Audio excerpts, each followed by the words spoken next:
seja bem-vindo, seja bem-vinda. Peço para que se inscreva no canal, dê like e compartilhe o vídeo e ative as notificações. Hoje falarei de um livro que se chama Gente Bem Diferente. O próprio nome diz o quanto que podemos pensar sobre ele. De Ana Maria Machado, da FTD. Não precisa nem falar que a escritora é maravilhosa e que tem livros excepcionais.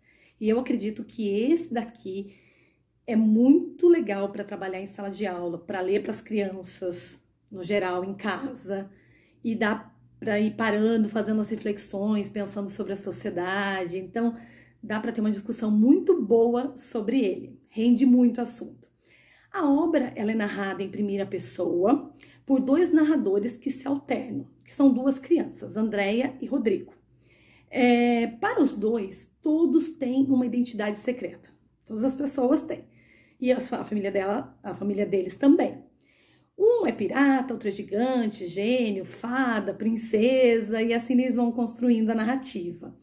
Eles conhecem bem os contos, isso fica evidente. A obra chama atenção para as mudanças nos papéis sociais, seja da mãe, do pai, do idoso, né, com os avós, e que eles falam de o quanto que são diferentes as pessoas da família deles, e alterando até, fazendo umas comparações com outras histórias.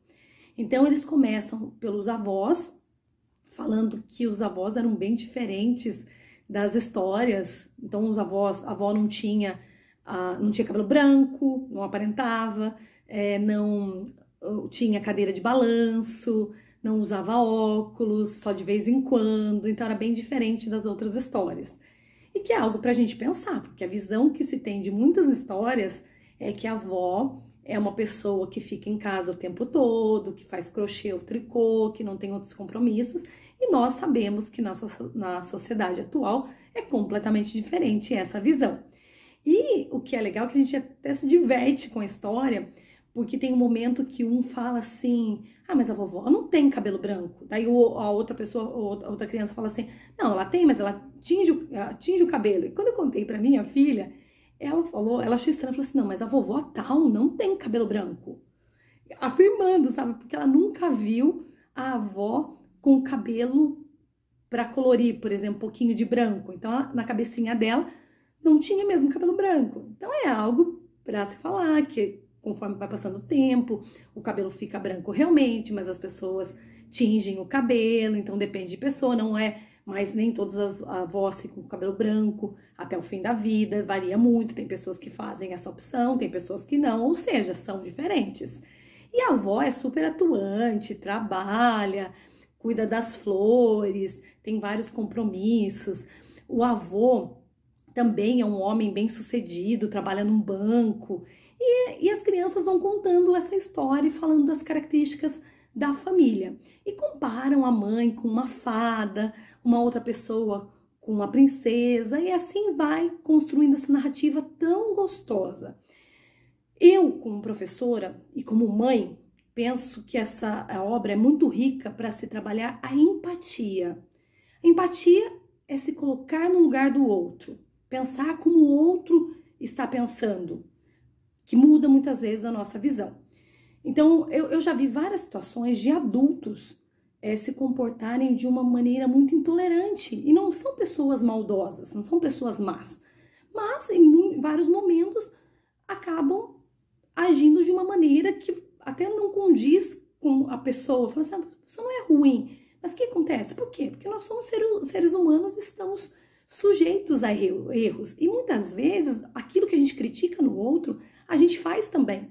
Eu já vi situações, por exemplo, de um homem criticar de um determinado pai não permitir que o filho brinque com uma boneca, não ter uma boneca, mas carregar uma boneca de uma amiguinha, por exemplo.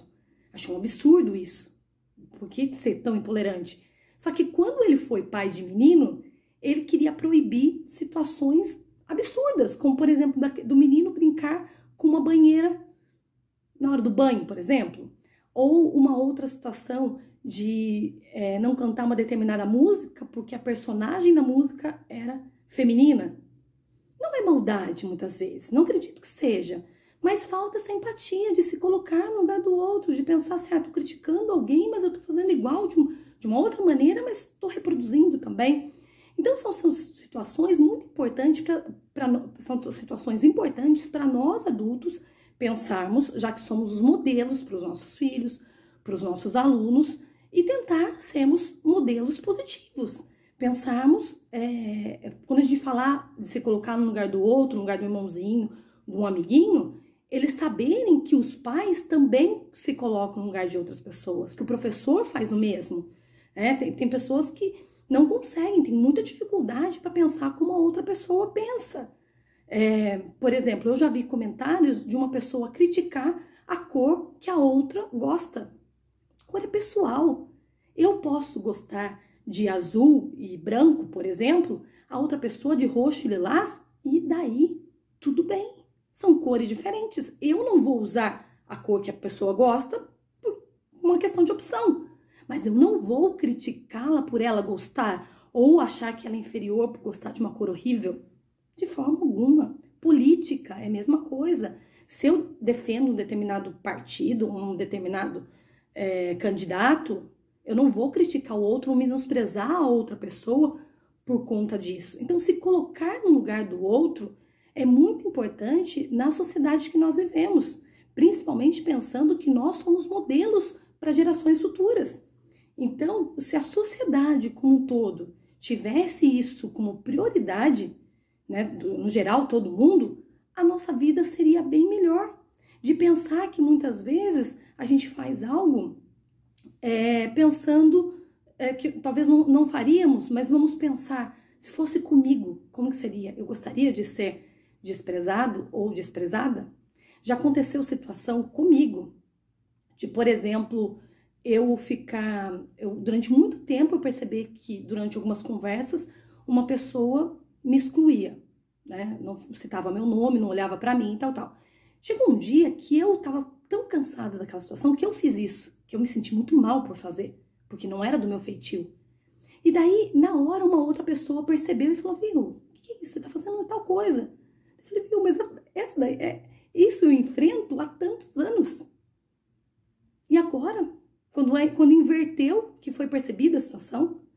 Então, quando a gente se coloca no lugar do outro e pensa, numa conversa, eu quero ser incluída.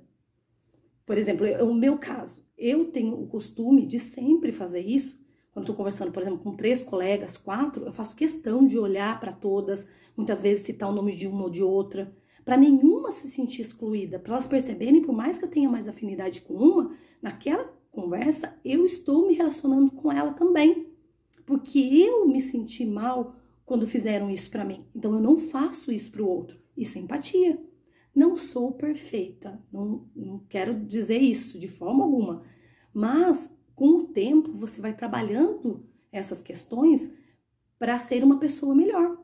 E, inclusive, essa questão de empatia, tem muitas escolas, muitos professores que têm trabalhado, tem disciplinas, uma disciplina específica em muitas escolas voltadas para a psicologia, para propor isso para a criança, para que quando ela seja adulta, que ela cresça, tendo essa empatia, se colocando no lugar do outro e pensando como o outro, para viver numa sociedade melhor.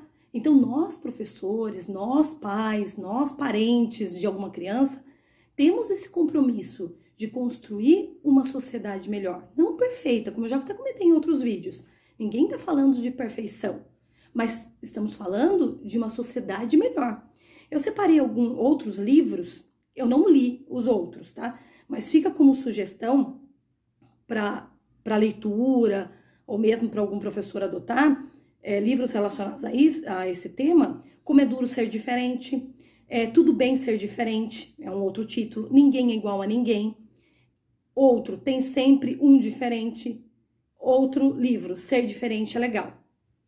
Para trabalhar essa questão da diferença e nós aprendermos e ensinarmos a se colocar no lugar do outro com o objetivo de ter uma vida melhor. Porque se todos agissem assim, se todos tivessem essa empatia de pensar como que o outro está se sentindo, com certeza não teriam muitos casamentos fracassados, não teriam tantos pais de mal com o filho, ou vice-versa, ou desavenças em família, ou pessoas amigas que deixaram de ser.